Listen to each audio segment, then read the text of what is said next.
갈라디아서 2장 14년이 지나서 나는 다시 예루살렘으로 갔습니다.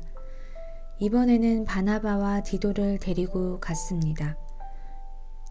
예루살렘으로 간 것은 하나님께서 그렇게 하라고 계시하셨기 때문입니다. 나는 거기에서 교회의 지도자들을 만났습니다. 그들과 따로 만나서 내가 이방인들에게 전하는 복음을 설명해 주었습니다. 그것은 내가 전에 한 일이나 지금 하고 있는 일이 헛되지 않기를 바랐기 때문입니다. 나와 함께 있는 디도는 비록 그리스 사람이지만 나는 그에게 억지로 할례를 베풀지는 않았습니다. 우리 가운데 거짓 형제들이 몰래 들어왔기 때문에 우리는 이 문제에 대해서 이야기를 했습니다. 그들은 우리를 다시 율법의 종으로 만들고 그리스도 예수 안에서 우리가 누리는 자유를 엿보려고 정탐꾼처럼 끼어들었습니다. 그러나 우리는 그 거짓 형제들의 뜻을 조금도 따르지 않았습니다. 우리는 복음의 진리가 늘 여러분과 함께 있기를 바랐습니다. 저 귀하다고 하는 사람들도 내가 전하는 복음을 바꾸지 못했습니다. 그들이 귀한 사람이든 아니든 그것은 중요하지 않습니다. 하나님께서는 사람을 겉으로 판단하지 않으시기 때문입니다. 오히려 그 지도자들은 하나님께서 베드로를 통해 할례를 받은 유대인들에게 복음을 전하도록 하신 것처럼 내게도 할례를 받지 않은 이방인들에게 복음을 전하는 일을 맡기셨다는 것을 알게 되었습니다. 하나님께서는 베드로에게 유대인을 위해 사도로 일할 권리를 주셨고 내게는 이방인을 위해 사도로 일할 권리를 주셨습니다. 지도자로 인정받던 야고보와 베드로와 요한은 하나님께서 내게 주신 특별한 은혜를 깨닫고 바나바와 나를 인정했습니다.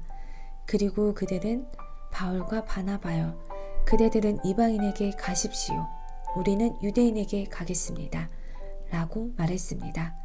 그들은 우리에게 한 가지 곧 가난한 사람들을 기억해 달라고 부탁했는데 그것은 사실 내가 힘써 해오던 일입니다. 베드로가 안디옥에 왔을 때 그가 잘못한 일이 있어서 내가 그를 대면해서 나무랐습니다.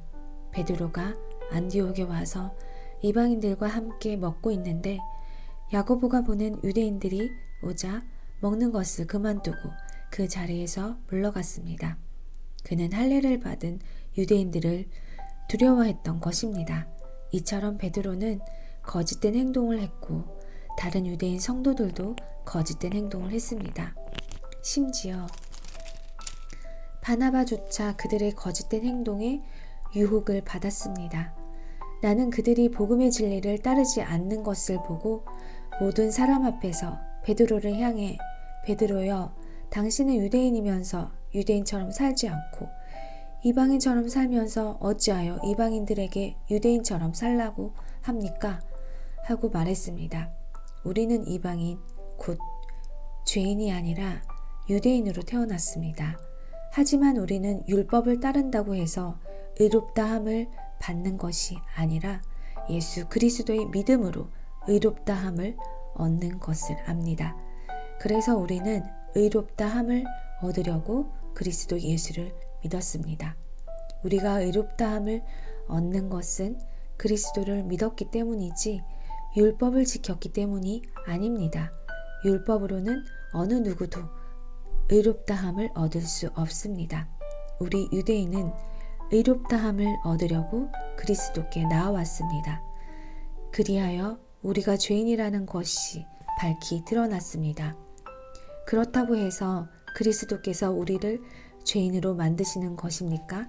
그럴 수 없습니다. 내가 이미 헐어버린 그것을 다시 가르친다면 그것은 틀림없이 내가 죄를 짓는 것입니다. 나는 율법을 위해 사는 것을 그만두었습니다. 나는 율법에 의해 죽었습니다.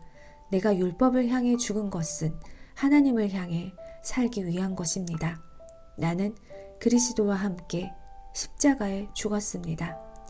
이제는 내가 사는 것이 아니라 내 안에 계신 그리스도께서 사시는 것입니다. 내가 지금 내 몸 안에 사는 것은 나를 사랑하셔서 나를 구하시려고 자기 몸을 바치신 하나님 아들을 믿는 믿음으로 사는 것입니다.